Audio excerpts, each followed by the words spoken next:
Grand afternoon, everyone. It is Wednesday, August 19th, 2026. It is 1400 hours and 36 minutes Central Daylight Time. Here in the United States, Texas more specifically, even more specific than that, Bastrop County. So, we've had several new developments, and I'm just going to use the camera that's on the PC here. Maybe that'll help with the video quality of the camera. This is initially a live stream recording that is posted to my YouTube channel and right here on X, and to the dedicated Facebook page. Let's see how it's doing this time. The video quality.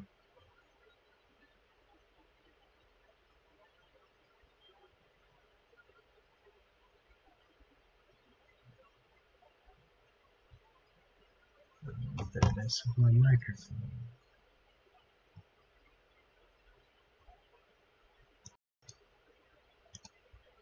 Should be alright.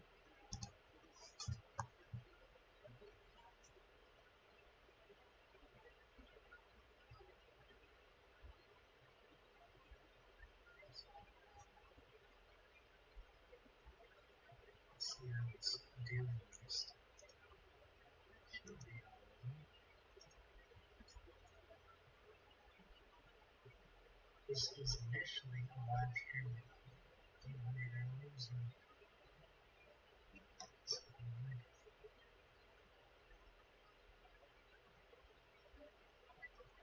so it seems to be maybe doing alright. The video quality.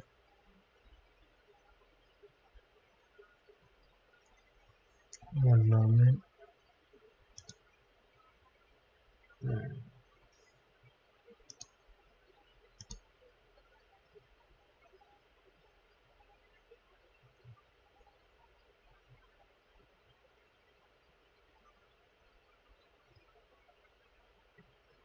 So President Trump, he's hinting at running or a 2028 presidential run in his latest Truth Social post, which is supposed to be impossible, or without significant change, it's supposed to be impossible for him to be able to do that. It's not impossible, but it's borderline impossible. One of the only ways that it's possible is, as I've said right here. I said above that right there, that he'll simply declare martial law soon and remain president. So if a president declares martial law, they just remain president and no other. There's usually not elections and things like that can happen. So that's how President Trump may remain president, simply by declaring martial law. And then we have a warning. I think it's likely by geophysicist Stephen Burns. I know he's one of them. A geophysicist warns that California is at a high risk of a significant earthquake, supported by recent seismic events in Colombia and Venezuela. So there's been massive earthquakes in those places. There were, I think it was about 2 over 7.0 magnitude earthquakes in Venezuela. That's where thousands of people died there in Venezuela. And then we had a massive earthquake even more recently after that in Colombia. So now the next place is likely going to be California, and it could be the big one with the San Andreas Fault, where there's such a massive earthquake that it causes maybe even a tsunami like that in that video there, and from that movie San Andreas. The earthquake will be a lot like that, potentially, when it happens. It's expected, it's long overdue. It will be one of the largest earthquakes the world has ever seen when it hits California. So that's going to be absolutely catastrophic when that happens. And then I heard a report that Russia's actually, they're not considering nuking the UK. That might be an option. Though Russia is considering retaliating against the UK because they've been helping Ukraine with drones. I think they've used like UK drones, definitely some kind of NATO intelligence to help Ukraine do deep strikes inside Russia and likely hit the Wildberries facilities. So for the first time recently, the UK was directly involved in helping Ukraine send hundreds of drones into Russia. There was over 500 drones that went into Russia just recently as well.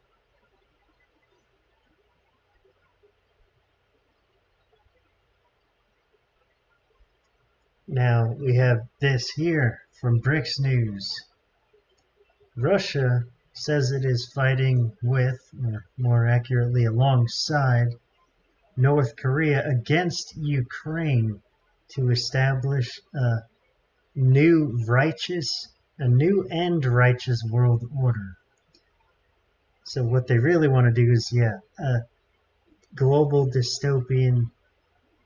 They want a global dystopian communist dictatorship. That's what they want to do, rule the world through communism and dictatorship, and in the way that North Korea is run, where the government sees the leader as like a god. So that's what Russia and North Korea want to do. They want to have a very dystopian, evil, communist dictatorship run the world. That's what they are working together to do. Likely with China as well. China's like the owner of North Korea. China is a main country. North Korea is more of a vassal to China. It's a very small ally to China. So, very dystopian plans the communists have. The Eastern enemies have.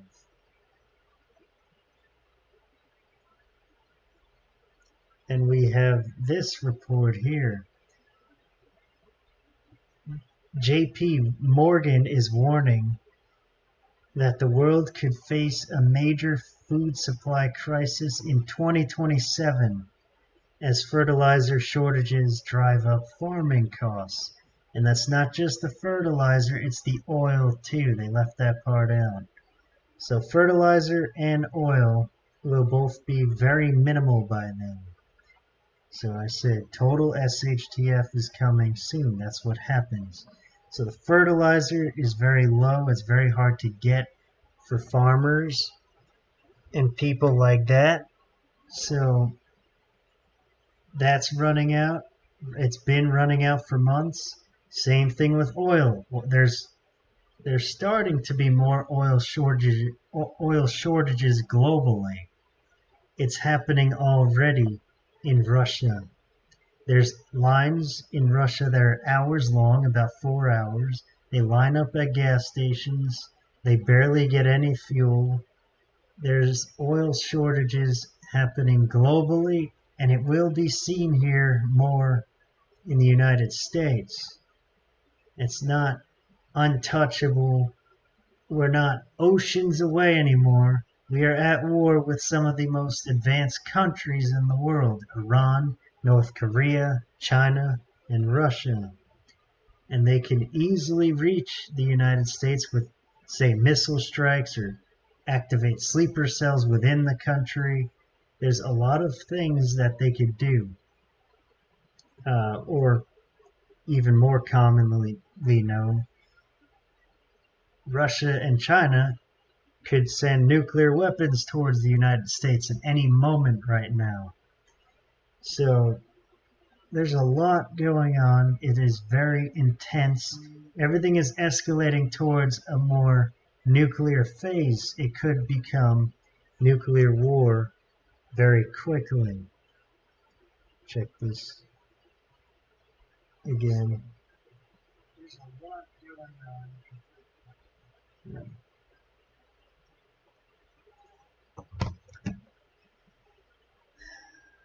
It is going to hit the fan. It is going to totally hit the fan, like Leave the World Behind and The Purge combined.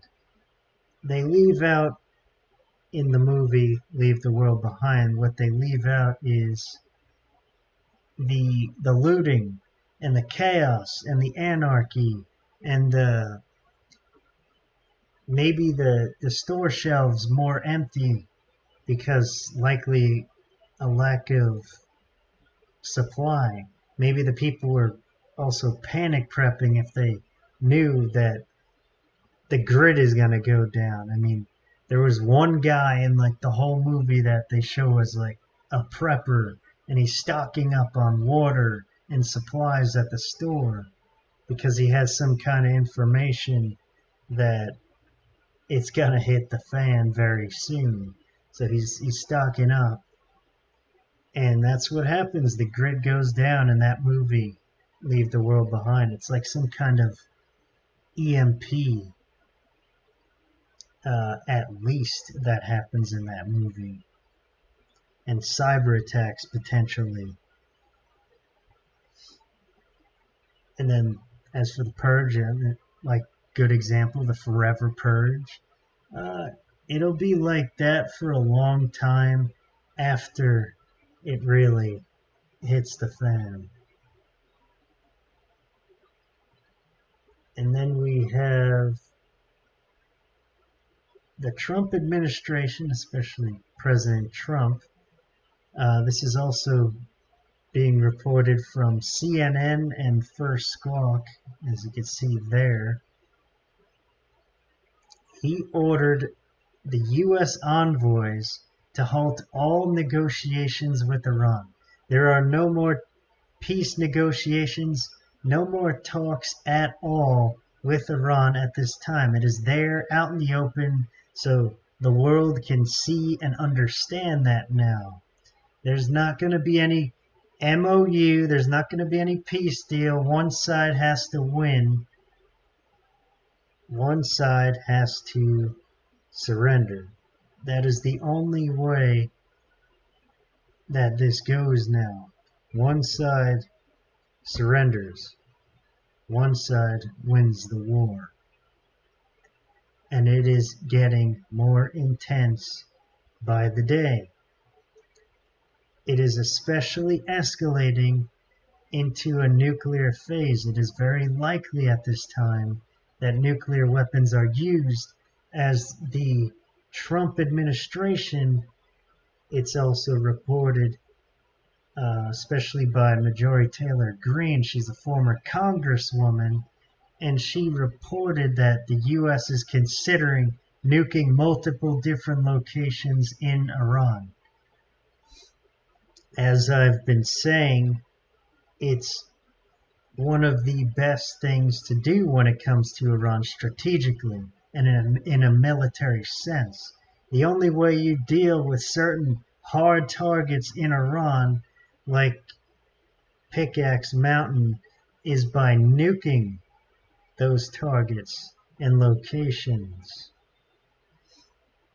So that is likely what will happen, or they will very likely irradiate or use some kind of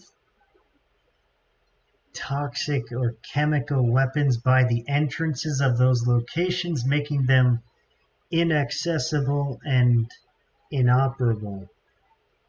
So that's likely what they will do on the Iranian sites. We also have the price of oil. It's been pretty steady recently. It's really holding. And that is because the Iranian strategy is to keep the oil right where it's at right about now, and the price that is, and have all these their enemies and the countries like the U.S. have the U.S. keep using oil and everything regularly, and it's only coming out of the Strategic Petroleum Reserve. There's no oil coming in from anywhere else. So this is going to especially affect other countries, and it will definitely affect the U.S. in time when the Strategic Petroleum Reserve is run to the bottom. There will be no deliveries to places, as in trucks. There will be no trucks getting to the stores and resupplying the stores. There will be no diesel that the farmers can use for the farms. There will be no planes flying in the sky, no planes, no jets, because the jet fuel is one of the first things that will run out soon. So it will totally hit the fan within a year, 100%. So everyone needs to keep on preparing for that exact thing, especially. And everyone needs to keep on preparing for the nuclear possibility. So it is the best thing to prepare for the worst. Prepare for total nuclear war is the best thing to do. That is the best thing someone can do right now, is prepare for a total nuclear war. Now, it might not go strategic, meaning strategic nuclear weapons. The larger ones may not be used, though it's really looking like tactical nuclear weapons are going to be used soon. That's the direction it is fast approaching. So please keep on preparing for all of those things, especially the oil and the food shortages. That's starting to happen too because of the fertilizer shortage. So there's going to be food shortages soon, likely even more soon than the oil gets bad. Before the oil runs out, pretty much, the food shortages are going to start. Those two things combined, it really hits the fan. That's no food in the stores and no items that people need in the stores. The stores will not be restocked. It's going to run out within days. Within 1 week, the stores will be empty soon. That is going to happen soon. So please keep on preparing for that. Please, I highly recommend preparing for a nuclear war. That is a very likely possibility. That is what things are fast approaching to. So please keep on also preparing physically, mentally, and spiritually. I will be back soon with further news and recommendations and personal analysis, especially military analysis. Likely Friday night sometime Friday night, likely by 8 p.m. Central Daylight Time or shortly after that. I always recommend physical assets and stocking up while you can, and get while the getting is good, especially on freeze-dried foods and storable foods. As always, for now, love, light, and blessings to you all.